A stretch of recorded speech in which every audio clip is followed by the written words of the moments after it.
काल महाराष्ट्राच्या विधानसभेमध्ये मुख्यमंत्री देवेंद्र फडणवीस यांनी जनतेने सरकारच्या चुकांच्या बद्दल किंवा निकृष्ट कामांच्या बद्दल प्रश्न विचारायचे नाहीत आणि म्हणून जनतेला त्यांनी दमबाजीची भाषा सभागृहात वापरली।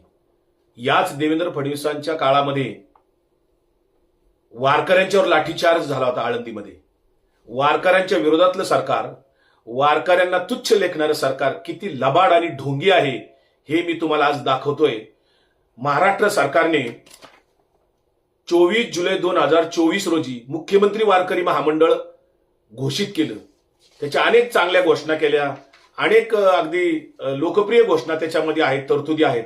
परंतु ते मुख्यमंत्री वारकरी महामंडळ कुठे आहे ते मुख्यमंत्र्यांनी जरा जाहीर करावं, एकनाथ शिंदेंनी जरा जाहीर करावं। त्या अंतर्गत त्यांनी वारकऱ्यांना विमा देणार म्हणून घोषित केलं होतं। मागच्या वर्षी 6 जून 2025 रोजी सातारा जिल्ह्यातील खटाव तालुक्यातील श्री जयराम स्वामी मठ आहे, त्या जयराम स्वामी मठाची दिंडी निघते दरवर्षी। त्या दिंडीतले काही वारकरी मृत पावले, दुसऱ्याही काही दिंडीतले वारकरी मृत पावले। त्या लोकांनी आतापर्यंत पाठपुरावा केला, पण महाराष्ट्रातल्या कुठल्याही मृत पावलेल्या वारकऱ्याला विमा मिळालेला नाही। ते लोक पाठपुरावा करतायत, सरकारने घोषणा केल्या आणि नंतर आता घाईघाईमध्ये 27 मार्च 2026 रोजी GR काढला आणि त्यामध्ये फक्त 3 लोकांची नावं जाहीर केली।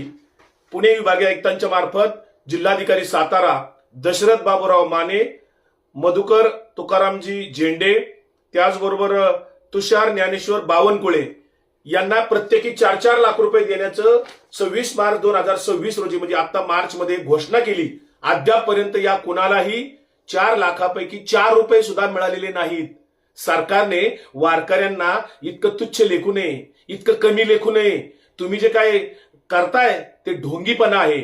अक्षय भोसले रोज विठ्ठलाचं आणि ज्ञानोबा तुकोबांचं नामस्मरण कमी असेल, पण एकनाथ शिंदेचं नामस्मरण रोज फेसबुकवरून आणि सोशल मीडियातनं करत आहे। हे ढोंगी लोक वारकऱ्यांच्या दिंडीच्या अनुदानात सुद्धा यांनी घोटाळा केला, त्याची सुद्धा अद्यापपर्यंत चौकशी एकनाथ शिंदेंनी केलेली नाही, देवेंद्र फडणवीसांनी केली नाही। त्याचा मी निषेध करतो। मृत पावलेल्या वारकऱ्यांना तुम्ही हा विमा कवच कधी देणार आहात? फक्त घोषणा कागदावर केली, अद्यापपर्यंत त्यांना पैसे मिळाले नाहीत। ही पांडुरंगाशी लबाडी आहे, ही वारकऱ्यांशी लबाडी आहे।